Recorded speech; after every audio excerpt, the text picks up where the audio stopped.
Ни разу зашить мои алманы. Будом перекармливать. Чаваш челги бурчухне, тенже путмейн. Кодам умелись, истяну И туган тел, и матур тел, әткәм әнкәмнең теле.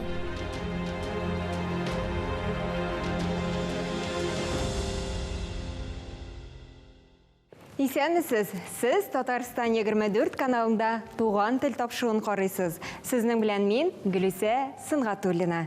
Бүгенге тапшыру чуашлар аларның милли мәдәни үзенчәлекләре, телләре, бәйрәм йолалары, яшәешләре хакында. Чуашлар төрки халык. Чуаш теле төрки телләр гаиләсенең Болгар төркеменнән бердән-бер тере тел. Чуаш атамасының килеп чыгышы борынгы суварлар яки сувазлар кавымы белән бәйле дигән фаразлар бар. Бу хакта беренче тапкыр 10-нчы йөздә гарәп сәяхәтчесе Ибн Фадлан искә ала. Автор Идел буе Болгары составына кергән һәм ислам динен кабул итүдән баш тартучы халык турында яза. Кайбер белгечләр нәкъ менә суварларны чуашларның ата-бабалары дип саный. Ырыгун юлдашсым, сывлык сынат бар. Ырызынзаки дейт персере.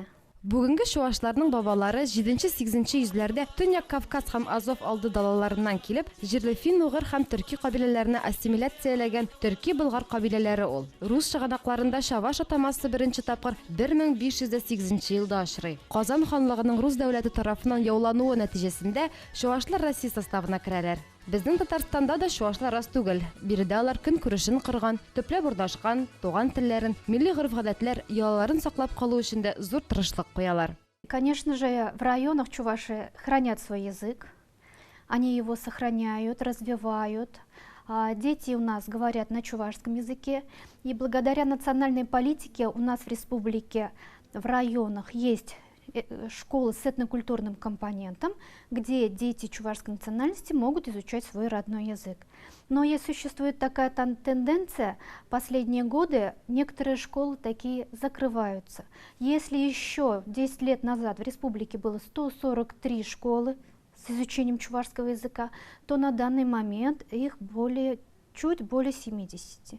Юкка гына тел галимнәре, әдәбият белгечләре телне саклап калу өчен яшь буынны кайгырту кирәк дип шаң сукмыйлар. Телне буыннан буынга тапшыручы, телне белүче, халкын сөюче милләт вәкилләрен тәрбияләп үстерү аеруча да мөһим. Ксения Романова Татарстанда туып үскән булса да, туган чуаш телендә камил сөйләшә. Барлык милли мәдәни чараларда катнаша. Бөтен Россия чуаш гүзәле бәйгесендә дә җиңү яулаган. Бүген ул үзен чуаш блогеры буларак тәкъдим итә. Блогын туган телендә алып бара. Хәзерге инновациялар заманында теләсә кайсы өлкәнендә социаль селтәрләр аша пропагандалаудан да үтемлерәк юл бар микән? Идея создания блога возникла в далеком 2017 году.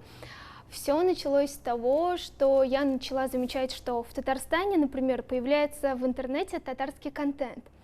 А чувашского контента в интернете крайне мало, тем более такого современного, где бы современный YouTube, Instagram, блогеры что-то бы активно выкладывали и разговаривали при этом на чувашском языке. Я все часто задумывалась, как так, почему такого нет.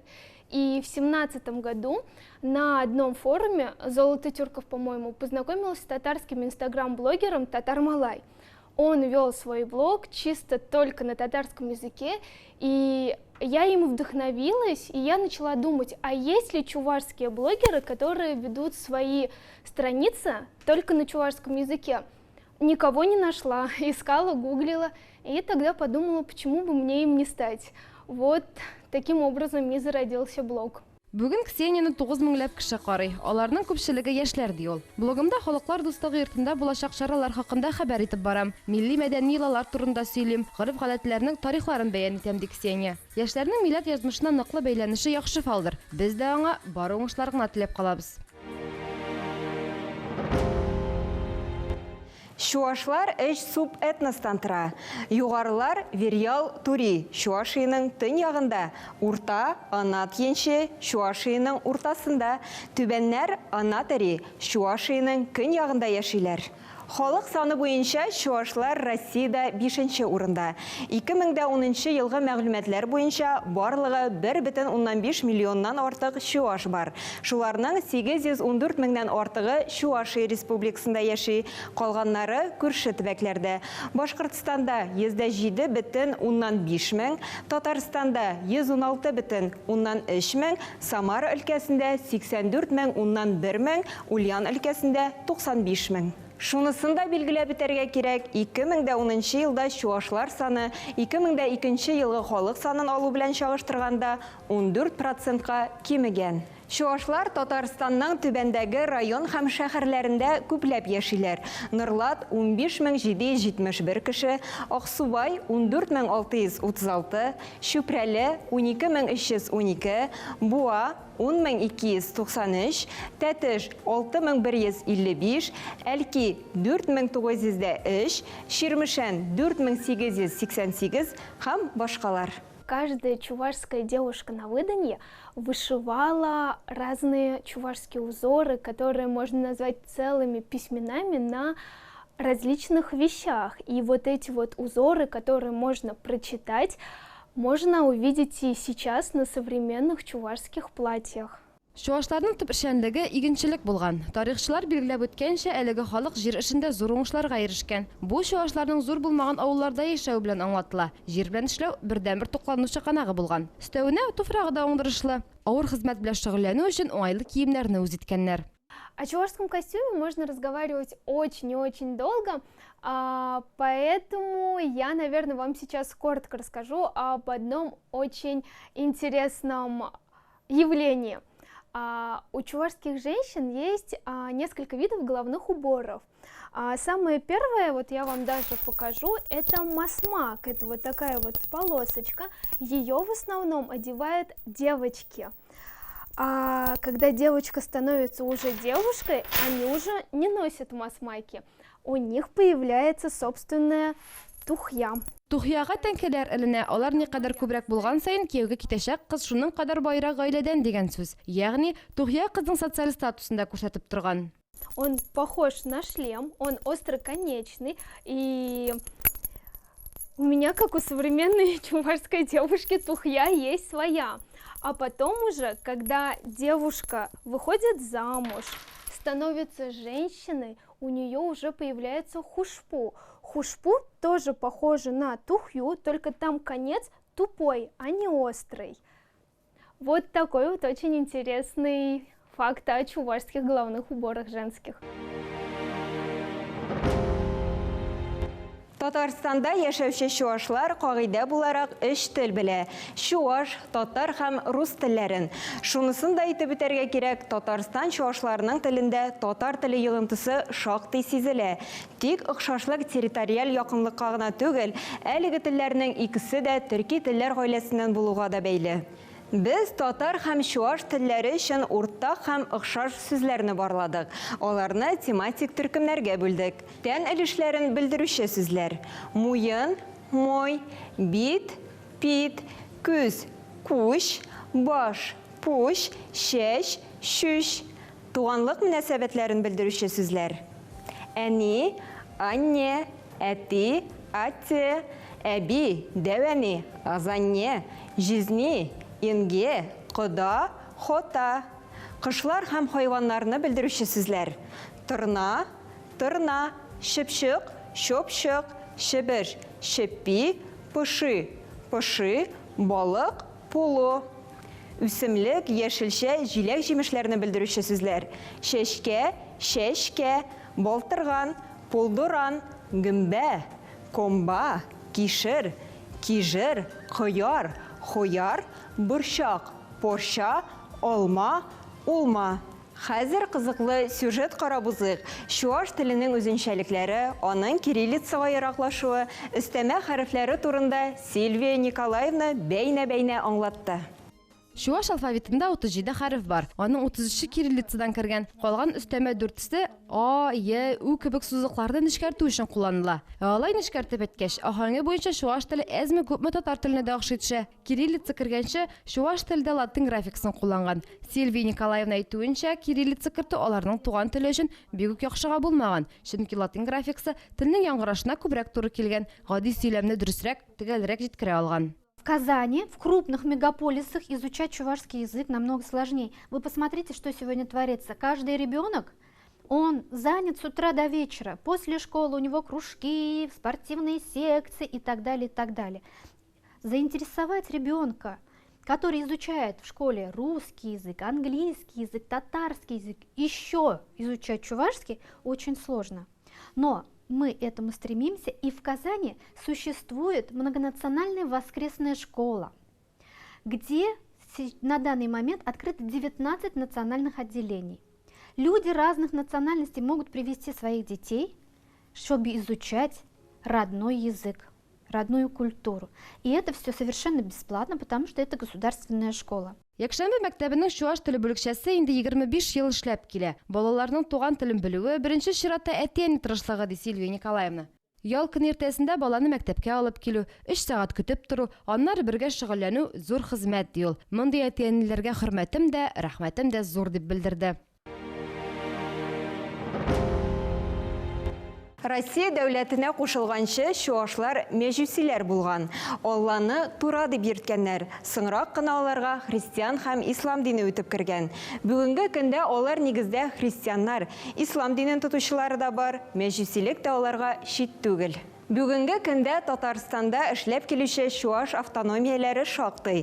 Казанда Татарстан Республикасының чуаш милли мәдәни автономиясе һәм Хузанга исемендәге чуаш иҗтимагый мәдәни үзәге, Тәтештә Татарстан Республикасының чуаш милли мәдәни үзәге, Баулыда чуаш милли үзәге, Ярчаллыда чуаш милли мәдәни җәмгыяте, Түбән Камада чуаш иҗтимагый мәдәни үзәге, Аксубайда чуаш милли мәдәни үзәге.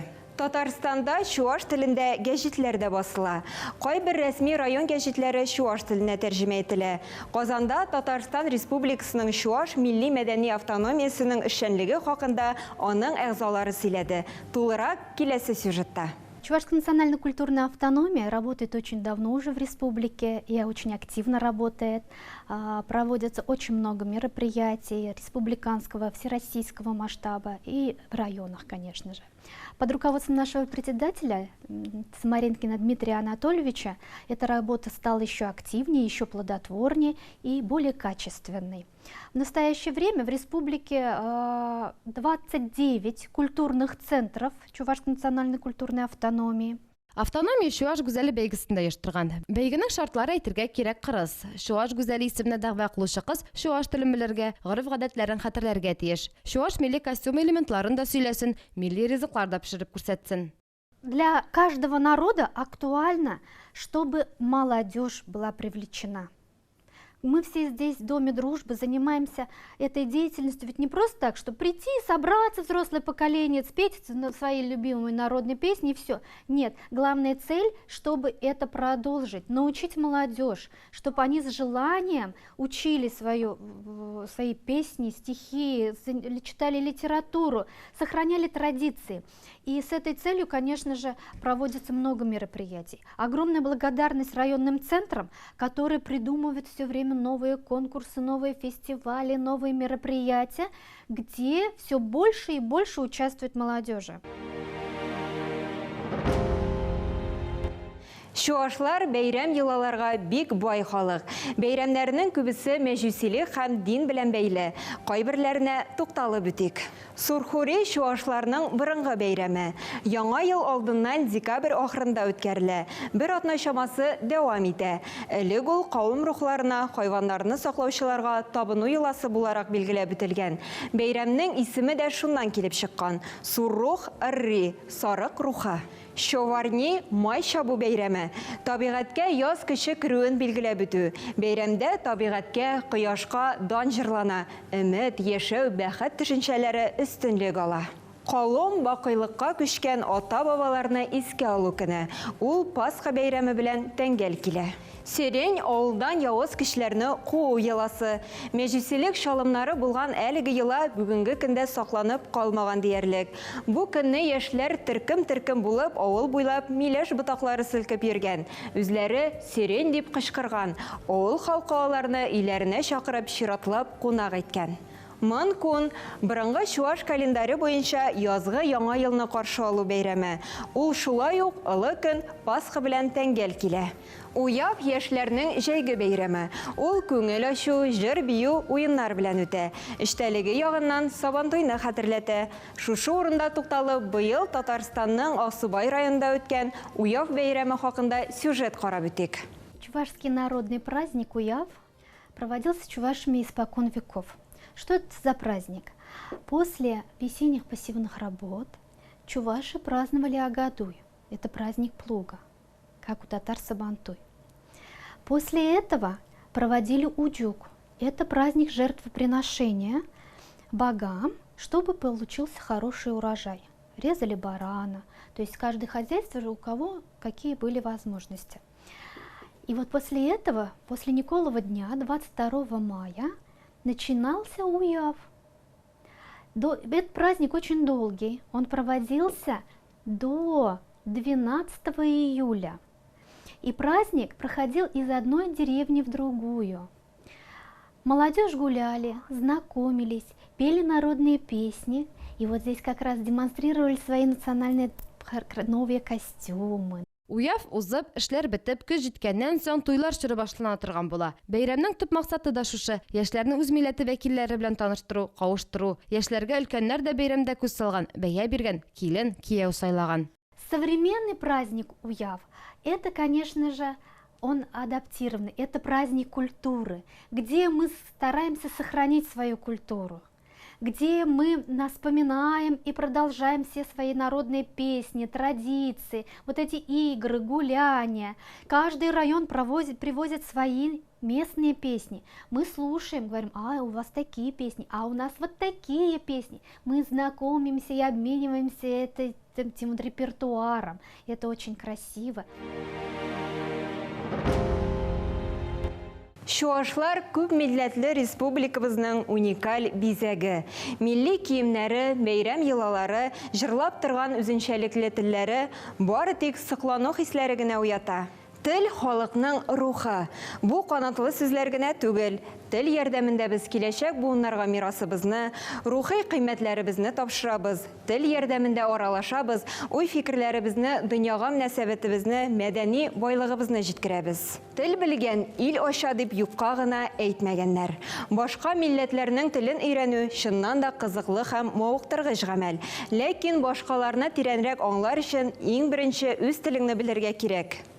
Халыкның асылы көн күрше турында аның аш-суыннан да төгәлрәк итеп ни сөйли алыр. Без дә Шуаш халкын тәкъдим итүче ризыкның ни булуы турында сорамый кала алмадык. Шартан. Первое, что приходит в голову, это шартан.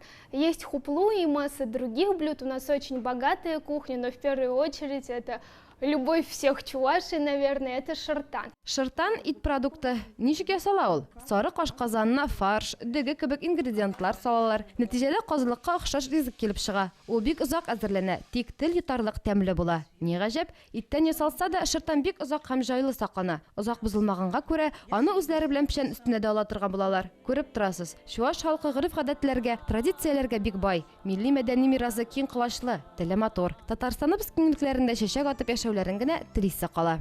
Хаклы Юлдашсем. Татарстан 24 каналда. Чувашсем берги передача похнушын тавда бушсере.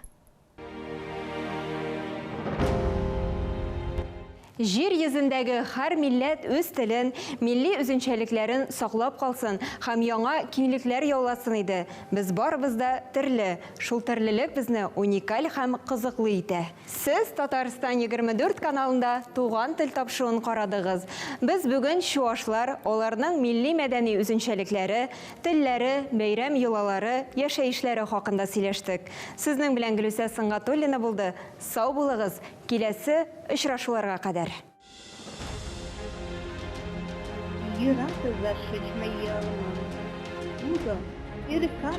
Чуваш челги бурчухне, тенджи путмейн. Куда мумелись, Истяну И туган тел, и матур тел, әткәм әнкәмнең теле.